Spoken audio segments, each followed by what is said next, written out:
जय यीशु बच्चों, आप सभी का स्वागत है कैटेकिज्म कक्षा 3 में। आप सभी कैसे हैं? बढ़िया है ना? चलिए हम आज की क्लास की शुरुआत करते हैं एक छोटी प्रार्थना से। आंखें बंद कीजिए। पिता, पुत्र और पवित्र आत्मा के नाम पर आमीन। हे ईश्वर, आपने अपनी प्रजा इस्राएल का संरक्षण किया। हम आपके बच्चे हैं, हमारा संरक्षण कीजिए। जीवन की कठिनाइयों का डटकर सामना करने के लिए हमें शक्ति प्रदान कीजिए। आमीन। बच्चों, आज हम पढ़ेंगे पाठ 6। पाठ 6 का नाम है ईश्वर मुक्ति की ओर ले जाते हैं। आप सभी को लग रहा होगा कि ईश्वर किन्हें मुक्ति की ओर ले जा रहे हैं, तो चलिए जानते हैं। ईश्वर की अपनी प्रजा इस्राएल मिस्र देश में रहती थी। मिस्र में एक नए राजा का उदय हुआ। आपको जानना है उन नए राजा का नाम? उस नए राजा का नाम था फिरौन। फिरौन इस्राएलियों से बैर करता था, उनसे कठोर परिश्रम कराता और उन पर अत्याचार करता था। इस्राएलियों के बालकों का जन्म होते ही मार डालने का उसने आदेश जारी किया था।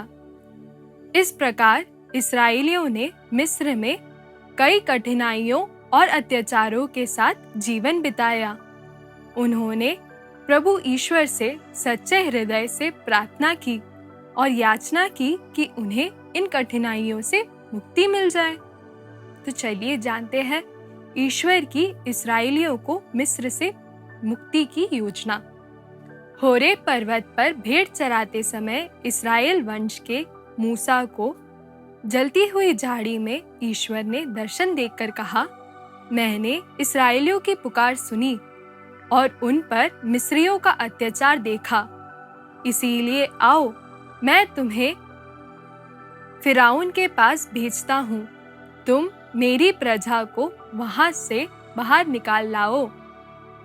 बच्चों, हमने देखा कि कैसे इस्राएलियों को मिस्र से निकाल लाने के लिए ईश्वर ने मूसा को चुना। मूसा की सहायता के लिए उनके भाई हारून को भी उनके साथ भेजा। मूसा और हारून मिस्र की ओर चल दिए। उन्होंने फिरौन से भेंट की और उससे निवेदन किया कि वह इस्राएलियों को छोड़ दे। लेकिन फिरौन का हृदय कठोर था और वह उनकी बात नहीं माना, बल्कि उसने इस्राएलियों को गुलाम बनाकर उन पर और अत्याचार करने लगा।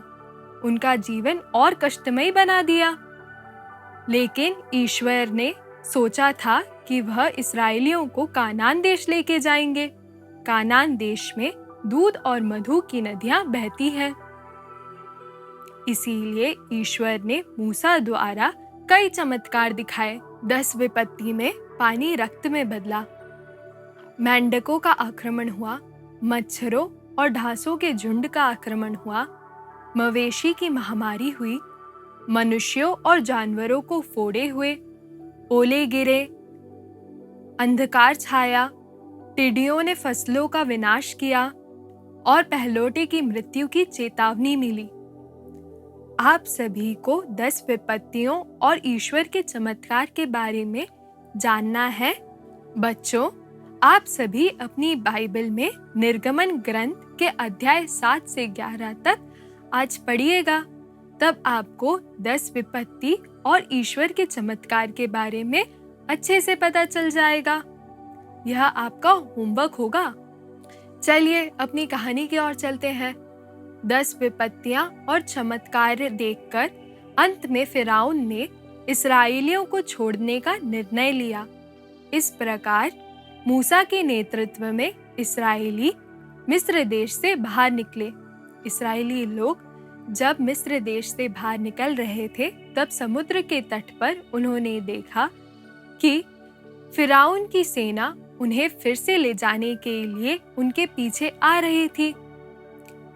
ईश्वर के आदेश अनुसार मूसा ने अपना हाथ सागर के आगे बढ़ाया। चमत्कारी दंड के कारण सागर दो हिस्सों में बट गया और बीच में सूखा पड़ गया। इस्राएली लोग उस सूखी भूमि से आगे बढ़ने लगे। पानी उनके दाएं और बाएं दीवार की तरह खड़ा रहा। आगे बढ़ने के बाद सेना को उनकी तरफ आते हुए देखकर मूसा ने फिरौन की सेना को उनकी तरफ आते हुए देखकर फिर से अपना हाथ आगे बढ़ाया और सागर भर गया। फिरौन की सेना सागर में डूबकर मर गई। इस प्रकार ईश्वर ने अपनी प्रजा की रक्षा की। ऐसे ही चमत्कार दिखाते हुए और अपनी प्रजा की रक्षा करते हुए उन्होंने इस्राएलियों को कानान देश ले गए। बच्चों, हम भी ईश्वर की चुनी हुई प्रजा है। ईश्वर हमें संभालते और हमारी रक्षा करते हैं। स्वर्ग को लक्ष्य बनाकर जो जीवन यात्रा हम जी रहे हैं, उसमें आने वाली सभी कठिनाइयों और परेशानियों से हमारी रक्षा ईश्वर ही करते हैं। इसीलिए कभी भी कोई कठिनाई आए तब हमें ईश्वर से प्रार्थना करनी चाहिए और वह हमारी मदद जरूर करेंगे। चलिए अब हम प्रश्न उत्तर ढूंढते हैं। पहला प्रश्न, ईश्वर ने मूसा को किस लिए चुना था? इस प्रश्न का उत्तर पेज नंबर 30 पर दिया है। चलिए देखते हैं। इस्राएलियों को मिस्र से छुड़ाने के लिए ईश्वर ने मूसा को चुना। दूसरा प्रश्न, ईश्वर ने इस्राएलियों को मिस्र की गुलामी से कैसे बचाया? इस प्रश्न का उत्तर पेज नंबर 30 पर दिया है। चलिए देखते हैं।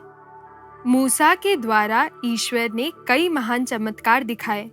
10 विपत्तियां भेजकर ईश्वर ने मिस्रियों को दंडित किया। अंत में फिरौन ने इस्राएलियों को छोड़ने का निर्णय लिया। इस तरह मूसा के नेतृत्व में इस्राएली लोग मिस्र से बाहर आए। तीसरा प्रश्न, ईश्वर ने मूसा की सहायता के लिए किसे दिया? प्रश्न 3 का उत्तर पेज नंबर 30 पर दिया है। चलिए देखते हैं। ईश्वर ने मूसा की सहायता के लिए उनके भाई हारून को उनके साथ भेजा। आज का हमारा आखिरी प्रश्न, प्रश्न 4 है, ईश्वर इस्राएलियों को किस देश की ओर ले गए? इस प्रश्न का उत्तर पेज नंबर 30 पर दिया है। चलिए देखते हैं।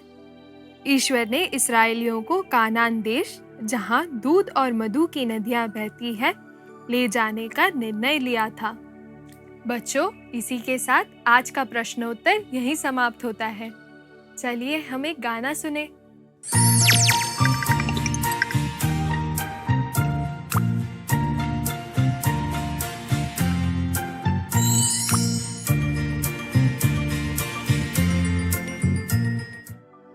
हे इज़राइल मेरे प्यारे, सागर पार कराने वाले, ईश्वर हमारा तारनहार, ईश्वर हमारा तारनहार, ईश्वर हमारा तारनहार, ईश्वर हमारा तारनहार, हर पल हर दम हमें बचाता, हर पल हर दम हमें बचाता, स्वर्ग हमें वही है ले जाता, स्वर्ग हमें है वही ले जाता।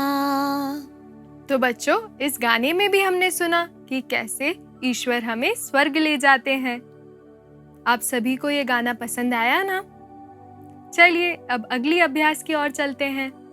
अगला अभ्यास दिया है पेज नंबर 32 पर, शब्द पहेली। चलिए उसे देखते हैं। ईश्वर ने इस्राएलियों को किस देश की प्रतिज्ञा की थी? आप सभी ने उत्तर सोच लिया? मुझे तो उसका उत्तर पता है। उस देश का नाम है कानान देश। चलिए अब अगली अभ्यास की ओर चलते हैं, जो कि पेज नंबर 32 पे दिया है।